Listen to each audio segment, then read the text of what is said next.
থেকেই সবজি কিনেন পাইকাররা। এখন তাদের আগ্রহ কম, অনেক ক্ষেত্রে নিজ দায়িত্বেই সবজি পাঠাতে হচ্ছে কৃষককে।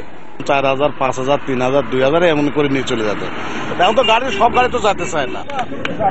এই জায়গাটি থেকে অন্তত 20 থেকে 25টি ট্রাক ভরা হতো বলে ব্যবসায়ীরাই বলছেন, কিন্তু এখন সেই পরিমাণটি মাত্র একটি ট্রাক লোড হচ্ছে, যেটি ঢাকার উদ্দেশ্যে হয়তো লোড হওয়ার শেষেই ঢাকার উদ্দেশ্যে রওনা দিবে।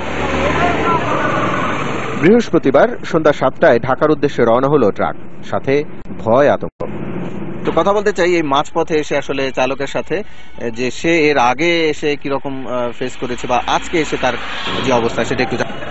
আচ্ছা, গাড়ির প্রথমেই জানতে চাই যে আপনার গাড়ির সামনের বেশ একটু কাঁচ ভাঙা অংশ দেখা যাচ্ছে, এটা কিভাবে হলো? ধানাদুয়া মোড় থেকে মানে ইট মারছিল একটা গ্লাস, অলরেডি মনে করেন গাড়ির অরিজিনাল গ্লাসটা ভেঙে পড়ে গেছে। মনে করেন কিন্তু ভয় থাকে, তারপর রিস্ক নিয়ে আসতেছি, বাবা ভাই বোন সবাই আছে, গরিব মানুষের ছেলে। রাস্তায় বাড়তি নিরাপত্তার কথা বলা হয়েছিল সরকারের তরফ থেকে, তবে খুব একটা চোখে পড়েনি এই রাতে।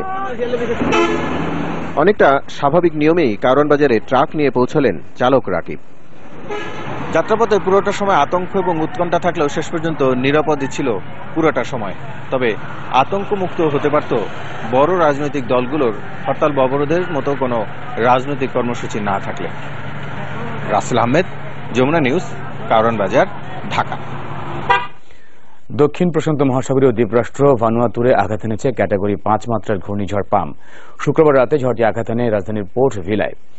আবহাওয়া বিভাগ জানিয়েছে এ সময় বাতাসের গতিবেগ ছিল ঘন্টায় 150 মাইল। ঝড়ের প্রভাবে এরই মধ্যে দেশটিতে শুরু হয়েছে প্রবল বৃষ্টিপাত। বিদ্যুৎ বিচ্ছিন্ন হয়ে পড়েছে রাজধানীর অনেক এলাকা। ব্যাপক বন্যা ও ভূমিধসের আশঙ্কায় পুরো দেশে জারি করা হয়েছে সর্বোচ্চ সতর্কতা। ভানুয়াতুরের আগে এই ঝড় আঘাত আনে টুভ্যালু, কিরিবাতি ও সলোমন দ্বীপপুঞ্জে। আকস্মিক বন্যায় এরই মধ্যে প্লাবিত হয়েছে দেশগুলোর উপকূলীয় বেশ কিছু অঞ্চল। টুভ্যালুতেও জারি করা হয়েছে জরুরি অবস্থা। এদিকে অস্ট্রেলিয়ার পশ্চিম উপকূলে আঘাত এনেছে 3 মাত্রার ঘূর্ণিঝড় অলউইন। যমুনা নিউজে এবার একটা বিরতি নিচ্ছি, সাথেই থাকুন, ফিরে আসছি কিছুক্ষণ পরে।